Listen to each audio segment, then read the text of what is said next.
the first round, beating the UP fighting Manung 75 to 61. We have Coach Heidi Ong and Rich Santos.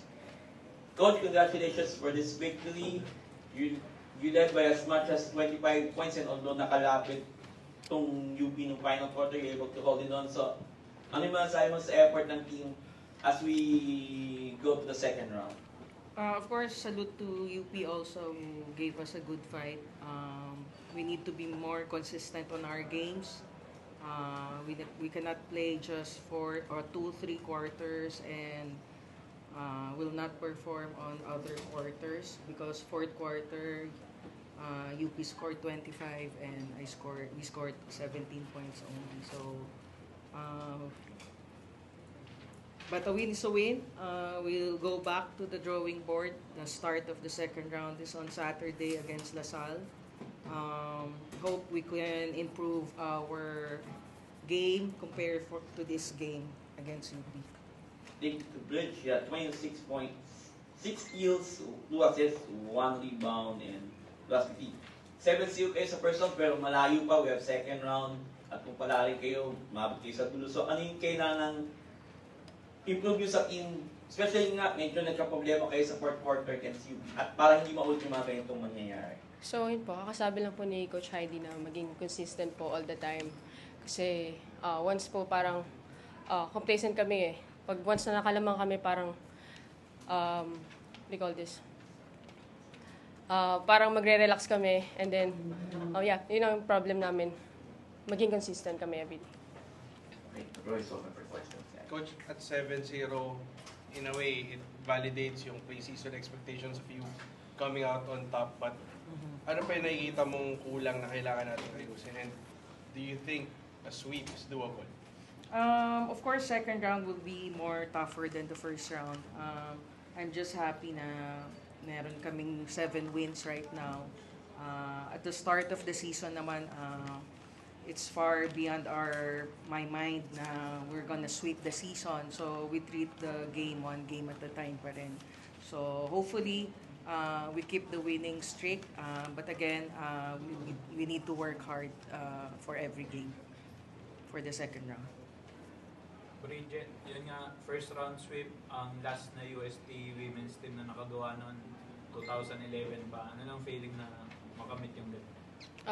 Siyempre, masaya. Parang history din eh. Ayun, so hopefully magtuloy-tuloy. Kasi siyempre, yun nga, sabi ni Coach Heidi na magsi-second round, alam na ng mga kalaban yung mga ginawa namin the first round. So we have to adjust and be more competitive and consistent. Coach, ito nga, sa game, fourth quarter, sinabi mo medyo may complacency. Ito, how do you avoid lang yung complacency? Sa second round naman, knowing na na-sweep yung atong three. Yeah, I think it's all on mental side ng mga players, because for me and for the coaches naman, we always wanted for them to give their best. Yun lang siguro, constantly reminding them na even if you have a bad offense, you'll never had a bad defensive day. So I think yun yung dapat na mindset namin lahat, na medyo malas kami today, and hopefully yung defense namin will hold para sa team namin. Coach, before the season pa nga sinasabi mo na may mararating tong team ngayon. Ito ba yung ina-expect mo talaga sa kanila? Yun nga, sometimes ang kalaban na nila yung sarili nila eh, 'di ba? On how they will perform and how do they play as a team cohesively. I think nasa mga bata na yan, when we go to training talaga, na bigay nila talaga yung best nila, kasi dapat talaga mas mahirap yung ensayo kaysa sa game. Coach, ano lang, as much as ayaw niyong pumasok sa second round na ganito yung naging fourth quarter. Yes. You feel like, is this necessary thing? You feel like this in a way kind of humbling na, okay, we still have a lot to work on? Yes.